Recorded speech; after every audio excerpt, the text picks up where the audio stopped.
Well, good evening, everybody, and thanks so much for finding the time to join this webinar from St Dunstan's College on the subject of creativity and why it is being stolen from our young. Before I begin, can I firstly say thank you very much for finding the time to join the webinar, and also to recommend that if you do have questions or comments that you wish to raise, please put them into that facility on the chat function, and we will try and pick up a few of those questions at the end. I intend to speak for around half an hour. We'll see how we get on, and then to take a few questions as they come through on that facility.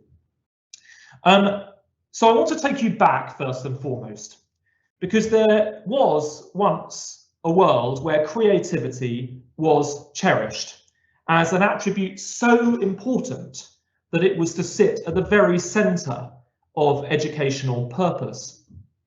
It was a school of thought that believed in the power of creativity to enable society to truly flourish by cultivating humanity in its very fullest sense and its expressions of consciousness far beyond the transactional and perfunctory. It was a school of thought that believed to achieve the development of the whole self and to be at one with yourself and society in which you were placed, you had to embrace culture, the arts, and creativity. For without that pursuit, wholesome enlightenment could never properly be obtained or achieved. It was a school of thought that saw the value of creativity in generating a genuinely progressive society, and then saw the value in divergent thinking in creating dynamism, evolving values, and creating a better framework for a healthy and productive life and societal existence. And there are many examples of where such a philosophy was in existence. If I first turn to the ancient cultures of Europe, who placed such a great emphasis on creative education. And in a previous webinar, I mentioned this lovely quote by Plato, who more than 2,000 years ago said the following: "I would teach young people physics, philosophy, and music, but above all else music, for the rubric and structures of it form the foundations of all good learning." Music's rubric and structures form the foundations of all good learning. Equally, if we look back to classical Athens, we see an educational system quite unlike the one we would recognise today. It consisted largely of two parts, the physical and the intellectual. The first of those, the physical, being a replication of the ideals of the military of its day, the strength and stamina. But the second strand was an encapsulation of creative values, a combination of teachings to do with music, dance, and poetry. And this strand of education provided students of the time with examples of beauty and grace, as well as an appreciation of the ultimate importance of harmony and rhythm. Indeed, even when this education was modernized in ancient Greece in the 5th century, fields of study were introduced that included astronomy, philosophy, and harmonics. It was seen by the ancient Greeks that knowledge could only be used effectively when applied within a clear framework of creativity. And likewise, during the Renaissance and 15th century Europe, scholars placed far more of an emphasis on the importance of creativity and understanding worldly secular feelings and sensations.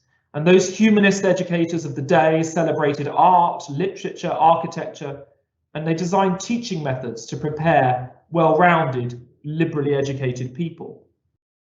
And of course, it was the humanist Erasmus who was particularly famous in this regard, believing that understanding and conversing about the meaning of literature was far more important than memorizing it, as had been required at many of those medieval religious schools that predated that philosophy.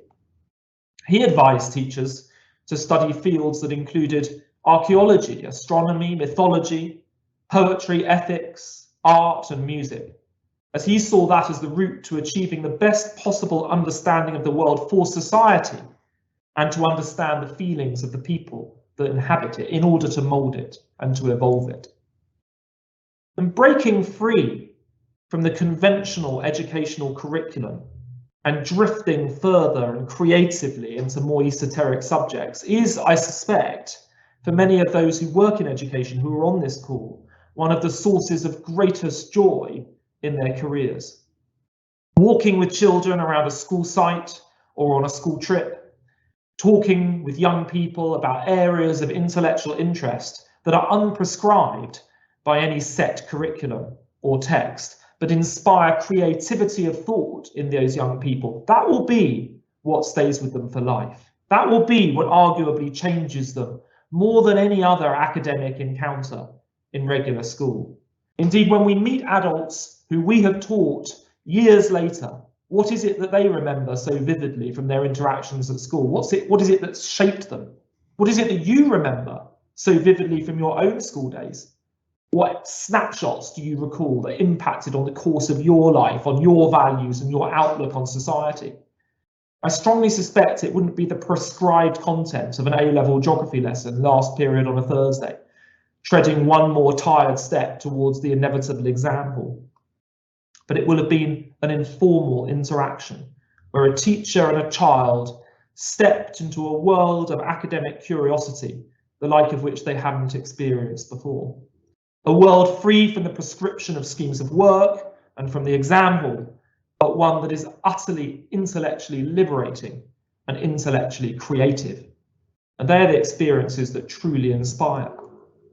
This was brought home to me on a recent trip that I did only a couple of weeks ago at St Dunstan's. I was invited to attend a retreat led by a head of sixth form for our incoming scholars, and we were based on that beautiful stretch of Suffolk coastline near Aldborough. And on the last day, I decided to speak with them, the scholars, about English church architecture, which happens to be a particular interest of mine. And in particular, those incredible wool churches of that county, those towering wonders of English perpendicular architecture. And I was very sceptical at first as to whether 16-year-old South Londoners would be interested in the topic. But to my surprise, they embraced it with such enthusiasm that it really made me stop and think. And as we were walking around the churches of Blythburgh and Southwold, discussing chantry chapels and chancel screen and some poppyhead pews, they were asking all sorts of interesting questions and making all sorts of connections in their mind. They asked me, why is this part of the roof covered? Why do relics of woodland mythology persist in places of formal worship? What does the architecture of church tell us about the divisions of society over time? What has replaced the explanation for certainty in an uncertain world? Why were these young people captivated by such a singular topic? Because it was different, because it fired imagination in their minds, because it helped them make connections, because it challenged their thinking and their understanding, but above all else, because it was liberated academic discourse. There was no purpose to that conversation other than the sheer enjoyment and love of intellectual engagement and learning about something different, quirky and new. It was imaginative, immersive experience that fulfilled an instinctive craving for thinking about the world not through cast iron parameters of a textbook designed to pass an examination, but through joyous learning for the sake of it, allowing them to be creative in their questioning of self, others, and teachers. So what has happened to creativity in our education? Why do we not have an educational system today characterized by the teaching of mythology, poetry, ethics, astronomy, and architecture? Why is our education system so rigidly attached to a relatively narrow definition of academic success? Well, our departure away from the humanist thinking of the Renaissance was marked by the religious reformations of the 16th century. That marked not only the emergence of the middle classes in Europe, but reformed education in a way which, in my view, began to stifle creativity. Those Protestant religious reformers, John Calvin and Martin Luther, established schools that offered a basic curriculum of reading, writing, arithmetic, and of course religion for all children. And that's not to entirely criticise that movement. I mean, there were extremely honourable intentions there, particularly around inclusion, breaking down barriers of class, access to education, and an attempt to really kind of challenge educational exclusivity. But there were without doubt benefits of it. But of course, the other side of it is that it did downgrade creativity in the way that I described earlier in this talk. I mean, inevitably, I suppose creativity is always going to be something of a challenge for religious reformers because they require people to conform to a defined view and set of parameters. Not that I'm saying that was necessarily intentional, but one can understand how perhaps that Reformation did light the touch paper towards an educational journey, so taking us in a different direction and away from creativity of thinking at the heart of our educational goal. I could equally talk here about Confucianism in Asia and its long-term impacts on the education model we see today. When we look at those latest PISA results tables and the top performers globally in mathematics almost exclusively being Asian nations, there does need to be something of a searching for meaning. It seems a nonsense when we do so not to look at cultural context. I have had the privilege of living in South Korea and witnessed their education system firsthand. And there is absolutely no doubt that those Confucian values are at play and are very much an important underpinning component of the educational landscape out there today. Those values being a hugely high regard and respect for education and for teachers, a very strong work ethic and a belief that success depends as much, if not more, on effort than it does on innate capacity, and a real commitment to rote learning in an acceptance of effort and effort needed to succeed. And those values provide enormous strengths to the educational model. They underpin, but they have also diminished, in my view, the intrinsic value of creativity in education. And this is something we're going to come back to, because only now, with the dawn of the globalized economy, have we seen a real shift in Asia, particularly in China, around the needs and the understanding of the need for critical thinking, problem solving and creativity to become an intrinsic part of the education on offer in the modern world. So although some of my examples are simplifications of a complex history, and I absolutely accept that, I do think looking back and seeing the creativity that was such an important part at different points in our history of the education on offer is an important thing to do. But more important than that, perhaps, is the reality of the current and the reality that creativity is diminishing in our young people today and at a really frightening speed.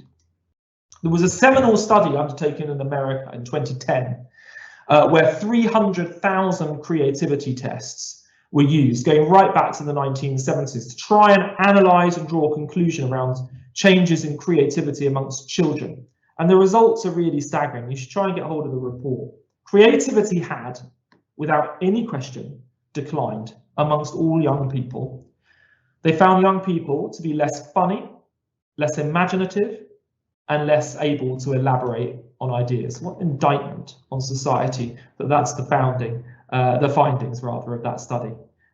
In 2019, there was a survey by OECD where 15-year-olds were proven to have lower creativity than 10-year-olds.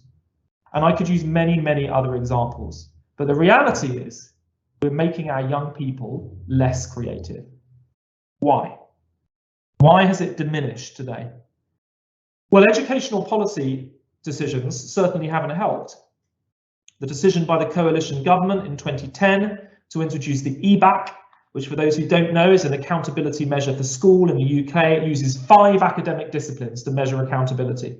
And it was a woeful indictment on our values as a society, in my view, in that the list contained, those 5 subjects contained no creative arts subjects whatsoever. And frankly, I don't blame the state schools for what happened next. It would take a really brave educational leader in the circumstances to do anything different. Creative subjects were in great numbers shelved by school leaders or deprioritized, certainly, because they felt compelled to focus on this new framework of accountability, and who can blame them? If you look at the latest analysis of government data, it shows that the number of GCSE music and drama students has fallen by a fifth, or just over a fifth, in 10 years, in the last decade. And that's exactly the same as is the case with the number of drama teachers. 1 in 7 music teachers and 1 in 8 art teachers have now just left teaching profession altogether. We're starving our young people of a creative education. But it's also what this represents of the mindset of our society and its decision makers. We've become a society that has become intensely focused on a really narrow definition of quantifiable success. And I mean that in its broadest possible terms. What we consider as a success in society largely remains connected to making money. And our educational system seems to be ever evolving to help children meet that goal. So we've moved to a position where young people are entirely focused on the nominal prize, the outcome, and as a result, they've completely lost sight, because of the education system, of their ability to use imagination on that journey. So when you define the goal as being purely to get into the top university or the top college, we de-emphasize non-traditional ways of thinking. So innovation, unless you're just seeking to get higher and higher scores or higher and higher better quantitative outcome, innovation is basically tacitly discouraged within the educational system.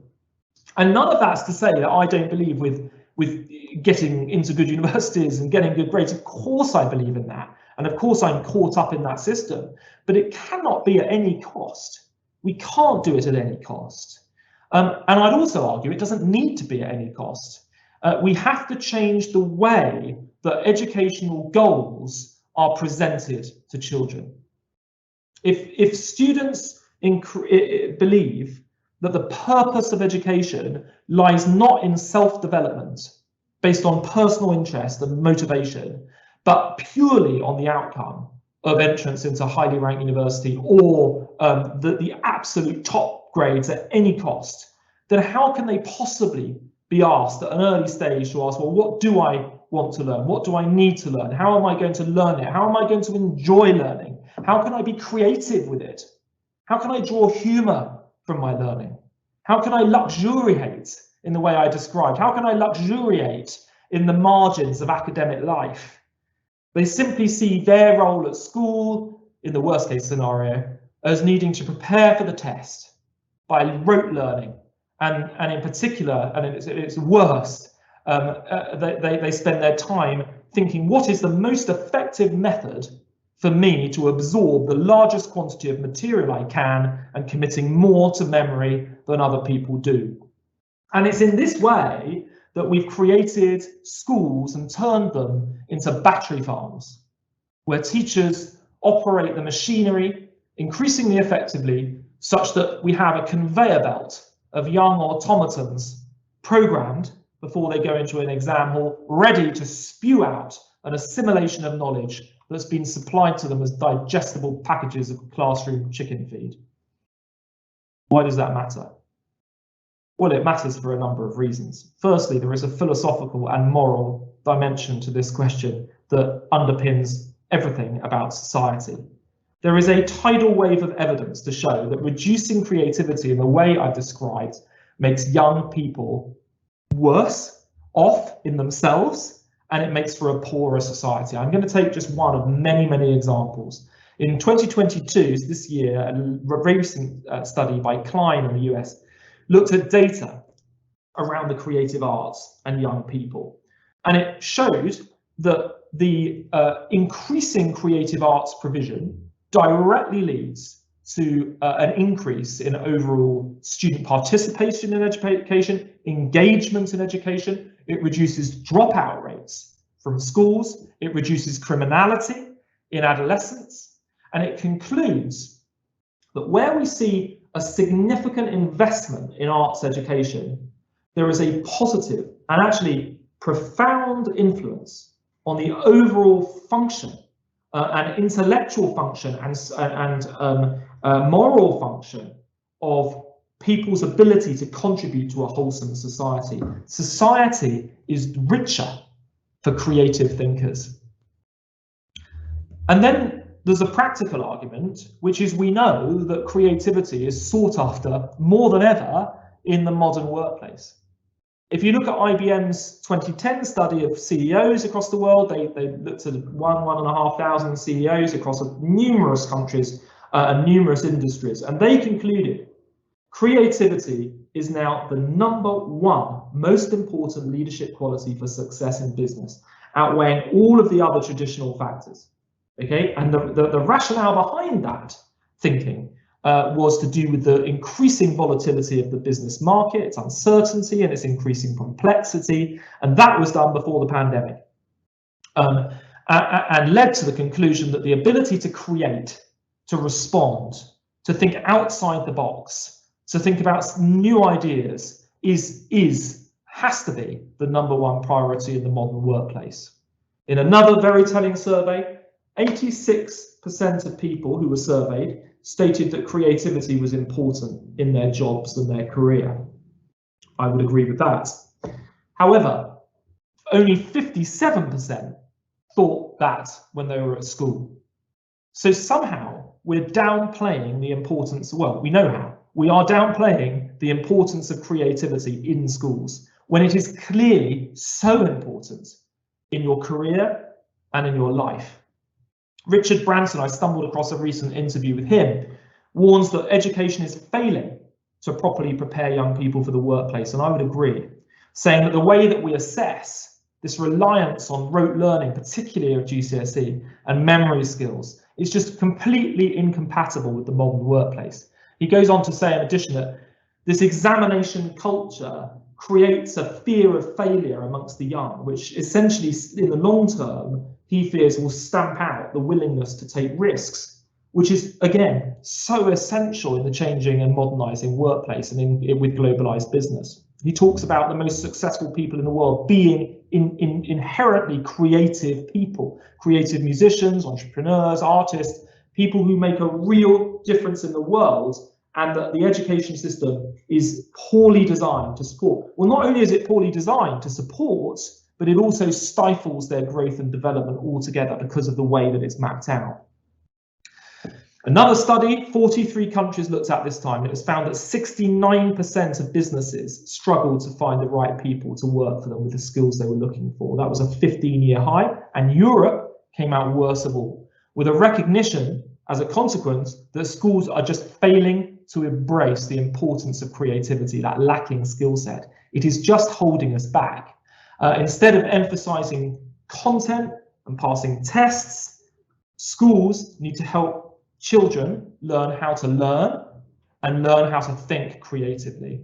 And it's just obvious. Employers are shouting out for flexibility, particularly post-pandemic, but it's been building over many, many years. This idea of, adapt to change. We know that's one of the top online requirements for jobs in the EU, across the EU and across the world.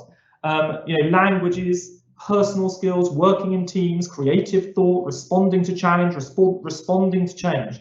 And in this particular study that I was looking at, one of the managing directors said, the switch to soft skills came around 7 or 8 years ago. Those skills that you can't automate, they're the kind of people that it will be the future of our workforce, and indeed the future of humanity's place within that workforce in an increasing tech and automated world. And of course, the pandemic has done nothing but accelerate that shift. The demand for people skills. Employers are getting fed up for waiting for education reform. We're already seeing in the private sector a real shift in emphasis now, where private firms are having to re-educate themselves, bring in their own learning programs. What's the point of education if we're not providing people for the workplace, and the private sector has to end up backfilling the job because we haven't successfully skilled our young population to be able to respond to the workplace? So there's this increasing chasm that's opening up between what the workplace requires and what education is providing, and creativity is at the heart of that. But why? Why, when it seems so sensible, is that the case? Well, I can only think that it's because creativity is hard. It's difficult. It's not straightforward. Matisse said creativity takes courage, and I can only agree with that. And I suppose that's the point. Creativity is not straightforward. It doesn't need or want an obvious end or an obvious finished product. And that challenges conventional thinking of learning. There was an educational editorial in The Guardian a couple of years ago, 2015. I'm just going to read out a couple of lines from it, because it does capture what I'm trying to say. It says, they said, "You can't see it, smell it, hear it. People disagree on how precisely to define it or where it comes from. It isn't a school subject or an academic discipline, but it can be learned. It's a quality that's required by artists, but also is present in the life of scientists and entrepreneurs. All of us benefit from it, mentally, spiritually, when we're able to harness it. It's a delicate thing, easily stamped out. In fact, it flourishes most fully when people are playful and childlike. At the same time, it works best in tandem with deep knowledge and expertise." It's a beautifully crafted article from that editorial in The Guardian. And the point of creativity is the joy of the process rather than the product of the discovery. And we're all born with that will and ability to create, to express our uniqueness in a way that allows us to connect with those around us. And I would argue if we reduce that connection, it can lead to the detriment of society and to the many forms of emotional and behavioural problems that we see in ascendancy in the world today. So what can we do? Well, it's my belief that there is undoubtedly an increasing and growing consensus that we have to rethink our whole approach to education. We need to reshape the system. To go back to that Richard Branson interview again, and to quote him, "Creativity is stifled by the exam system. The focus on grades is increasingly at odds with what employers want. At the Virgin Group now, for most jobs, we don't even ask for test results. We look for character. It'd be hypocritical for me, who left school at 15, to be judging people based on exam results. I'd love to see a situation with a world where standardized testing is replaced with continual assessment. People have a sort of education passport populated with everything wonderful that young people are doing, from academics to sport to how kind or confident they are." So it's a wonderful interpretation of how it might look. And there's a survey for another survey that found 79% of young people, 74% of parents, 77% of teachers, 78% of employers, everybody believes that now, post-pandemic, is the time to rethink the purpose of education and change the system. But yet it seems that there remains a sort of willful refusal to truly engage with the importance of creativity and genuine reform. There was an extremely well-argued 2007 joint memorandum to the Education Select Committee. You can download it online, which really gets under the skin of the importance of creativity in the curriculum and the lack of it. But it got very little traction in reality. The latest sign of real hope, I suppose, is the 2019 Durham Commission on Creativity in Education. That was set up to look at our education system and the role of creativity. And refreshingly, the importance of creativity was fully acknowledged. And it was said that with the world changing faster than ever, but with the current knowledge-based education system, it does only go so far in giving young people these vital skills, resilience and confidence. And hear to that. That's exactly right. And it goes on to make key recommendations as to what ought to happen. And in fact, that commission developed a vision for promoting creativity in education, including the Arts Council coming in and putting in £500,000 of investment into a pilot around creativity collaboratives where schools come together to develop best practice in creativity. So, there are exciting things happen. We've had a pandemic shortly after that report was delivered, and it's too early to tell, but it does represent a move in the right direction. And in addition, in 2022, so this year, PISA finally brings in creative thinking as a measure into its success criteria against maths, English and science, which I think is a hugely important step forward globally, actually, for how we're measuring success in education. But if we're not careful, we're going to be overtaken. We really can't be complacent. All over the world, there are countries who are taking note of that global shift in the workplace, and they're adjusting their educational programs at a pace far more than we are as a consequence. Let's take a look at Denmark and Sweden. Creativity and collaboration, that's been in the national curriculum since the 1980s, where students have been focusing on creativity, collaboration, project-based learning for over 40 years. And arguably, those people who have been there, who are now working in the professions, are reaping the benefits of that education. I don't know whether you're aware, but Sweden retains art in the core curriculum all the way through compulsory schooling. And by the way, Japan does that too. And I understand that China is also looking at that. And China is investing huge amounts in new art and design colleges, and also introducing, and it's a real exponential rise, and I've been to visit one in China, what they call experimental schools. And this is where students are encouraged to engage in unconventional courses. So the curriculum is kept very, very fluid. And when a topical issue comes up, the students are taken off timetable into groups to pursue it of their own accord creatively. And they might reflect on it through music or through art, or they might undertake detailed research and present on their findings. They'll collaborate with one another, but they'll work through complex issues. And that may take 1 month or 2 months for them to do so. But it's considered so important that they allow them that flexibility away from what has traditionally been a very, very rigid system. That program of exploratory schools is now being rolled out across Shanghai. There was a 3-year action plan released in 2020 to ensure that explorative education is now becomes part of the educational landscape in Shanghai. And it's not just in Asia as well. We find new EU states who are really starting to challenge the way that creativity and the education system is looked at. Lithuania has just made quite a significant development where they've pulled the education policy and vision out of a particular government's agenda. So they've created a non-government specific task force, in essence, to look at a long-term vision through to 2030. I mean, can you imagine the impact of that in the UK if we took the decision-making out of any one political party and created a guild or an education guild or task force that was non-party politically aligned, that had genuine clout in forging a new way for education in this country? So what, to conclude, should the future look like? The world has changed, and our education needs to change with it. We live in a world where creativity is more necessary now than ever before. In an age where technology is able to impart knowledge and assume jobs in the workplace like we have never seen before, we need to be educating children to develop those skills that are best to support them to navigate and to thrive in a new world, as well as, of course, to support the much needed development of the human spirit and resolve in its fullest forms. We do not need conveyor belt, knowledge-driven educational establishments whose sole goal is the passing of narrow exams at any cost. We need schools that inculcate a culture of creativity in the curricula they subscribe to and through the tone of teaching that they develop in their communities. We no longer need a system that focuses purely on the pursuit of outcome and in a narrow framework.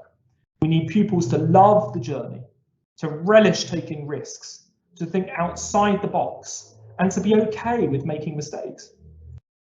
We have to rethink what we want from the education of our young, and we need our government to see the value of the arts and to fund it, to help young people to be equipped with the minds they will need in, my goodness, what an uncertain world. Perhaps at its core, we need society and its leaders to be braver and longer term in their educational vision. Creative education needs creative thinking from our country's leaders. Leaders who are able to accept Picasso's words that the chief enemy of creativity is good sense.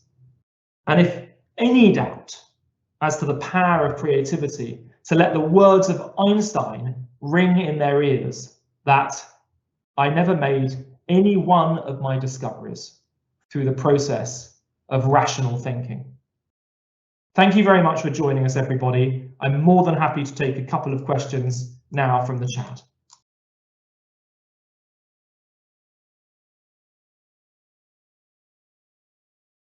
Yeah, I mean, there's a lot about how we turn really, theory that everybody, I think, on this call probably applauds. How do we turn that into reality? I mean, it's really, really challenging. There is good work being undertaken with reform groups that I think we need to try and bring them together and coalesce them into a much greater clarity of strategy. I think heads need to do more. I think heads need to come together cross-sector. And I think ultimately my view on this is that we need to depoliticize the decision making around education. Where I see it working, it seems to be that has been the direction of travel. That government has said, actually, when it comes to education, we will too quickly oscillate from one educational theory to another. And what we need to do is to set up a separate, non-political educational group of heads and leaders who will be able to put together a vision and a strategy. But of course, the issue with that is then the government, successive governments, have to go along with it. They have to stick to it. But in a sense, I mean, this is one of the things that's always surprised me. You wouldn't find a government making medical policy around the pandemic without at least conferring with medical experts. I mean, we've seen that. We saw that over the last 2 years.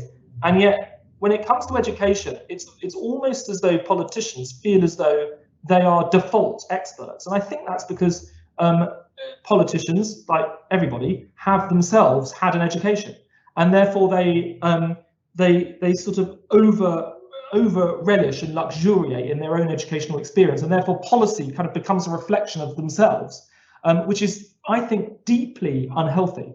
And I think is even more of a reason why having a separate professional body established of interested heads is the right way to go, and educational leaders too. And another really good point in there around what happened through lockdown and all of those skills-based activities that children really enjoyed, baking and crafts and art, and that it took a pandemic to show that.